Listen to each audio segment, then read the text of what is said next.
उस कटार के लगते ही समायरा दर्द से कराह उठती है और उसका बैलेंस बिगड़ जाता है। समायरा की बाइक एक पेड़ से टकरा जाती है और वो हवा में उछलकर पुराने रोड पर आ रही एक कार के सामने गिर जाती है। किसी को कार के सामने गिरते देख कार का ड्राइवर फौरन ब्रेक लगा देता है और समायरा कार के नीचे आने से बच जाती है। वो कार अर्नव की थी, जिसे अमन चला रहा था। समायरा को अपनी गाड़ी के सामने देखकर अर्नव के साथ साथ गोपाल और अमन भी सकते में आ जाते हैं। क्या होगा जब अर्नव और समायरा का सामना होगा? क्या अर्नव समायरा की जान बचा पाएगा? कार के रुकते ही अर्नव, अमन और गोपाल भागते हुए समायरा के पास जाते हैं।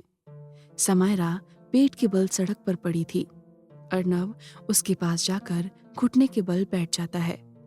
अर्नव ने अभी तक समायरा का चेहरा नहीं देखा था। सबसे पहले उसकी नजर समायरा के पीठ पर लगे कटार पर जाती है। उससे बहुत खून बह रहा था। अर्नव बिना देर किए धीरे से वो कटार बाहर निकालता है और उस जगह को एक कपड़े से बांध देता है। इसके बाद अर्नव समायरा की बॉडी को पलटता है। अब अर्नव के सामने समायरा का चेहरा था। उसका चेहरा देखते ही अर्नव हैरान रह जाता है। उसे याद आता है कि कुछ दिनों पहले इसी रोड पर समायरा ने ही अर्नव की जान बचाई थी। समायरा अब तक बेहोश हो चुकी थी। अर्नव हैरानी से उसी को देख रहा था। तभी अमन बोल पड़ता है, सर ये तो वही लड़की है जिसने उस दिन बंगले के बाहर मुझे वो भभूति दी थी और आपकी जान बचाई थी। अमन की बात सुनकर अर्नव और भी हैरान रह जाता है। अगले ही पल उसकी नजर समायरा की चोट पर पड़ती है। इतने दूर से गिरने की वजह से उसके सर पर एक गहरी चोट लगी थी, जिससे बहुत खून बह रहा था। अर्नव समायरा को गोद में उठाकर कार के अंदर ले जाता है।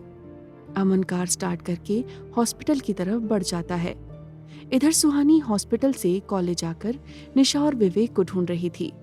उन्हें ढूंढते हुए जब वो कैंटीन पहुंचती है, वो देखती है कि निशा और विवेक वहां मुंह लटकाए बैठे थे। उनके हाथ में कॉफी मग था, लेकिन वो दोनों उसे पी नहीं रहे थे। ऐसा लग रहा था जैसे दोनों को कोई गहरा सदमा लगा हो। सुहानी उनके पास जाकर एक चेयर पर बैठ जाती है। सुहानी को देखकर वो दोनों और भी नाराज हो जाते हैं। सुहानी उन दोनों से कहती है, क्या हुआ? तुम दोनों का मुंह गुब्बारे की तरह क्यों फूला हुआ है? विवेक चिढ़ते हुए कहता है, तुम कहाँ थी और पुलिस स्टेशन क्यों नहीं आई? तुम्हें पता है वहां हमारे साथ क्या हुआ? सुहानी हड़बड़ाते हुए कहती है, क्या हुआ?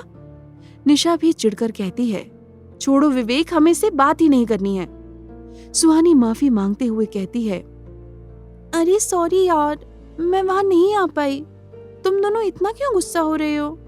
विवेक गुस्से में कहता है, गुस्सा क्यों हो रहे हैं? तुम्हें पता है एएसपी सर ने हमें कितना सुनाया है? कुछ इन्फॉर्मेशन तो मिली नहीं, उल्टा हम अपनी इंसल्ट करा के आ गए। सुहानी हैरानी से कहती है, क्या तुम दोनों को वहां डांट पड़ गई? निशा फिर से चिढ़ते हुए कहती है, हाँ, एएसपी सर ने हमें बुरी तरह से सुना दिया और इन सब चीजों से दूर रहने की वार्निंग भी दे दी। सुहानी कंफ्यूज होकर कहती है, अगर एएसपी सर ने तुम दोनों को डांट दिया तो तुम दोनों मुझसे क्यों गुस्सा हो? निशा कहती है, क्योंकि तू वहां नहीं थी और तुझे डांट नहीं पड़ी। ये मिशन तो हम तीनों का है, तो डांट भी तो बराबर पड़नी चाहिए ना।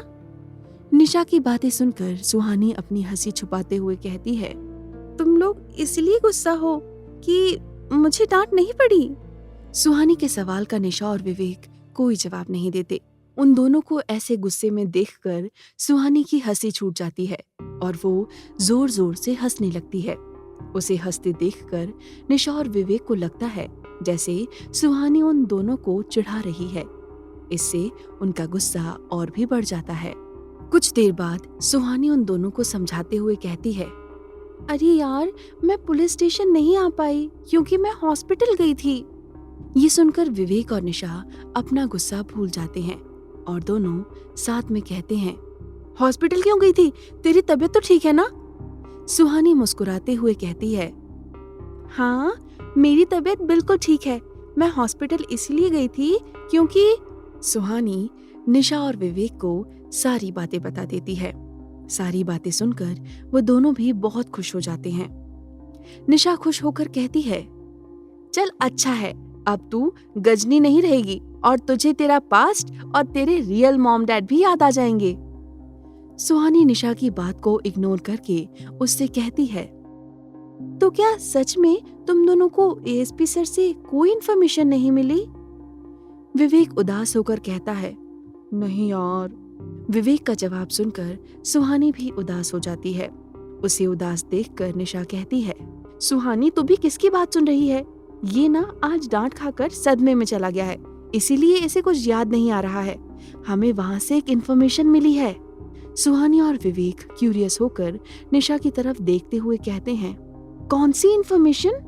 निशा अपना सर टेबल की तरफ झुकाते हुए धीरे से कहती है, यही कि डॉक्यूमेंट्स के हिसाब से पद्मिनी सिंघानिया 2007 से पहले लंदन में रहती थी। ये सुनकर विवेक चिढ़ते हुए कहता है, ये क्या इन्फॉर्मेशन हुआ? इस हिसाब से तो पद्मिनी इनोसेंट निकली ना? निशा कुछ सोचते हुए कहती है, हाँ यार, ये तो मैंने सोचा ही नहीं। वो दोनों बातें कर ही रहे थे, तभी सुहानी कहती है, मुझे लगता है कि हमें पद्मिनी सिंघानिया के ऑफिस की तलाशी लेनी चाहिए। निशा और विवेक हैरानी से एक साथ कहते हैं, क्या? फिर से तलाशी? लेकिन क्यों? सुहानी उन दोनों को समझाते हुए कहती है, देखो, 100 लोगों से पूछने के बजाय हमें सीधा पद्मिनी के ऑफिस की ही तलाशी लेनी चाहिए ना। उसके सारे डॉक्यूमेंट्स वहीं मिल जाएंगे और हमें सच का पता भी चल जाएगा। निशा और विवेक सुहानी की बात सुनकर सोच में पड़ जाते हैं। उन्हें भी सुहानी की बात सही लगती है। अब तो तीनों पद्मिनी का राज खोलने के लिए किसी भी हद तक जाने के लिए तैयार थे। विवेक कुछ सोचकर कहता है, तो हमें ये काम कब करना है?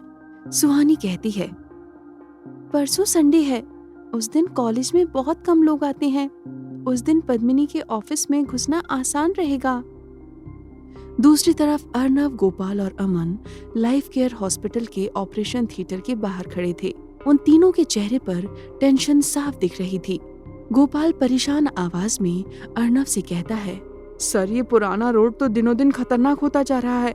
वहाँ रात को तो लोगों की मौत होती ही थी, अब दिन में भी हमले शुरू हो गए हैं। ये सुनकर अर्नव सोच में डूब जाता है और थोड़े टाइम बाद कहता है, नहीं गोपाल, शायद ये अटैक उसने नहीं किया है जो रात को लोगों को मारता है। गोपाल कहता है, सर, आप ये कैसे कह सकते हैं? अर्नव आगे कहता है, गोपाल, इससे पहले जो मौतें हो रही थीं, उनकी गर्दन पर एक अजीब सा निशान होता था जो शायद किसी जानवर का होगा, लेकिन इस लड़की पर किसी ने चाकू से हमला किया है, वो भी पीछे से। शायद ये उस हमलावर से भागने की कोशिश कर रही थी और उसने इस पर पीछे से अटैक किया हो। अमन बीच में ही बोल पड़ता है, नहीं सर, आप समझ नहीं रहे हैं। जिस हथियार से उस लड़की को मारा गया है वो कोई नॉर्मल चाकू नहीं, बल्कि अभिमंत्रित कटार है। अमन इतना ही कह पाया था, तभी ऑपरेशन थिएटर का दरवाजा खुलता है। वहां से डॉक्टर बाहर आते हैं।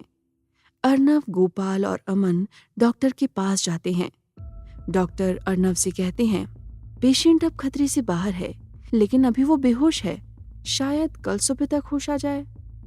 ये जानकर कि समायरा खतरे से बाहर है, अर्नव चैन की सांस लेता है। वो अमन की तरफ मुड़कर कहता है, अमन, आज रात तुम यहीं हॉस्पिटल में रहोगे। हो सकता है जिसने इस पर अटैक किया था वो फिर से अटैक करने की कोशिश करे। अमन हाँ में अपना सर हिलाता है और अर्नव हॉस्पिटल से चला जाता है। शाम के 5 बजे थे। युवराज ड्राइव कर रहा था। तभी एक सुनसान जगह पर वो अपनी कार रोक देता है। एक पतला दुबला लड़का आकर युवराज की कार में उसकी पास वाली सीट पर बैठ जाता है। ये वही लड़का है जिसने पिछली बार युवराज को सुहानी की इन्फॉर्मेशन दी थी। युवराज सामने देखते हुए कहता है, शुरू करो। वो लड़का सस्पेंस रिवील करने के अंदाज में कहता है, मिस्टर दीवान, ये सुहानी शर्मा के डैड आलोक शर्मा का कुछ बहुत बड़ा पंगा है। युवराज अपनी सख्त आवाज में कहता है, वो मुझे पता है, तुम ये बताओ तुमने क्या पता किया। युवराज के इस एटीट्यूड से उदास होकर वो लड़का कहता है, मिस्टर दीवान, पिछले कई दिनों से मैंने आलोक शर्मा पर नजर रखी थी। जब मैंने उसके बारे में पता किया तो मुझे पता चला कि वो एक गवर्नमेंट स्कूल में टीचर है और उसकी सैलरी कुछ 50,000 है। युवराज गुस्से में कहता है, क्या बकवास कर रहे हो?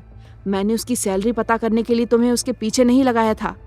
युवराज का गुस्सा देखकर वो लड़का घबराते हुए उसे कहता है, मिस्टर दीवान, आप पहले मेरी पूरी बात तो सुनिए। युवराज अपना गुस्सा कंट्रोल करते हुए कहता है, ठीक है, बोलो। युवराज को शांत होते देख वो लड़का कुछ रिलैक्स होता है और कहता है, मिस्टर दीवान, आलोक शर्मा की सैलरी तो 50,000 है, लेकिन उसकी लाइफस्टाइल 50,000 वाली नहीं है। युवराज कंफ्यूज होकर उस लड़के को देखता है। वो लड़का आगे कहता है, आलोक शर्मा का घर बहुत ही लग्जरियस है। उसके पास 2 लग्जरी कार भी हैं, जो कोई नॉर्मल टीचर अफोर्ड नहीं कर सकता। उसके पूरे परिवार की लाइफस्टाइल बहुत ही हाई फाई है। युवराज अब सोच में पड़ जाता है। उसे ये सब बहुत अजीब लग रहा था। युवराज को याद आता है कि इस सेमेस्टर से पहले सुहानी बहुत नर्वस थी। उसे डर था कि अगर उसके 95% से कम आए तो उसकी स्कॉलरशिप चली जाएगी और वो अपनी पढ़ाई कंटिन्यू नहीं कर पाएगी। हॉस्पिटल के लिए भी सुहानी पैसों की वजह से ही झिझक रही थी। युवराज अपने मन में कहता है, अगर सुहानी के डैड इतने अमीर हैं तो सुहानी को पैसे की कमी कैसे हो सकती है? और उसका लाइफस्टाइल भी बहुत ही सिंपल है। उसे देखकर लगता नहीं कि उसके पेरेंट्स इतने रिच हैं। युवराज अपने ख्यालों में ही खोया था। तभी वो लड़का युवराज के चेहरे के सामने अपना हाथ हिलाते हुए कहता है, मिस्टर दीवान, आप कहाँ खो गए? उस लड़के की आवाज से युवराज प्रेजेंट में आ जाता है। युवराज कहता है, हाँ तो क्या कह रहे थे तुम? वो लड़का सस्पिशियस आवाज में धीरे से कहता है, मिस्टर दीवान, मैं कई दिनों से उसके घर के बाहर रुककर उस पर नजर रख रहा था। एक रात वहां एक अजीब बात हुई। युवराज कहता है, कौन सी बात?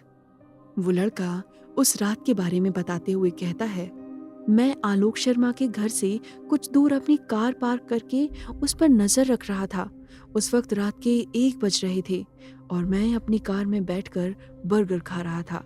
ये सुनकर युवराज के चेहरे पर इरिटेशन वाले एक्सप्रेशन आने लगते हैं। युवराज के एक्सप्रेशन पर बिना ध्यान दिए हुए वो लड़का आगे कहता है, तभी मैंने देखा एक लंबा चौड़ा आदमी जिसने एक लंबी सी ब्लैक जैकेट पहनी हुई थी, आलोक शर्मा के घर के पास आकर रुक गया।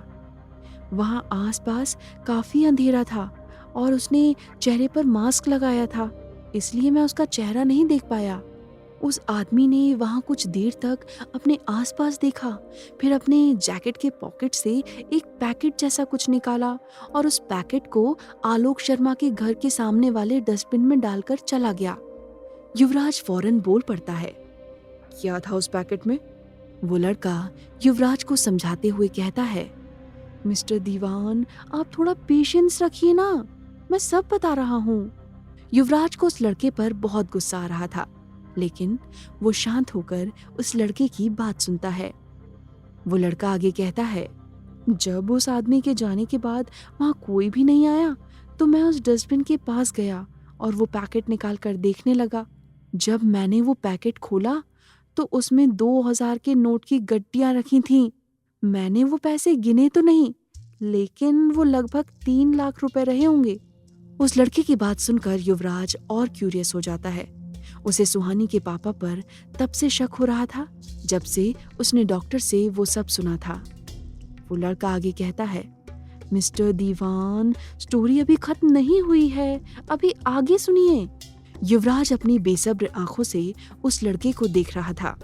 वो लड़का कहता है, जैसे ही मैंने वो पैकेट डस्टबिन में डाला वैसे ही आलोक शर्मा अपने घर से बाहर निकला। बाहर निकलकर वो अपने आसपास देखने लगा। उसके आते ही मैं छुप गया था। जब उसने आसपास किसी को नहीं देखा तब वो उस पैकेट को डस्टबिन से निकालकर घर के अंदर ले गया। युवराज कहता है, फिर अगले दिन क्या हुआ? वो लड़का जवाब देता है, ये कल रात की ही बात है, आज मैं यहाँ आपके सामने हूँ। वो लड़का कुछ सोचते हुए कहता है, मिस्टर दीवान, मुझे ये आलोक शर्मा बिल्कुल भी ठीक नहीं लग रहा है। उसके साथ कोई बहुत बड़ा पंगा है। कौन था वो आदमी और क्या है सुहानी के डैड आलोक शर्मा का सच? आगे की कहानी जानने के लिए देखिए अगला एपिसोड सिर्फ पॉकेट एफएम के यूट्यूब चैनल पर, और साया अ कर्स्ड लव स्टोरी के सारे एपिसोड्स को सुनने के लिए डिस्क्रिप्शन में दी लिंक से डाउनलोड करें पॉकेट एफएम ऐप।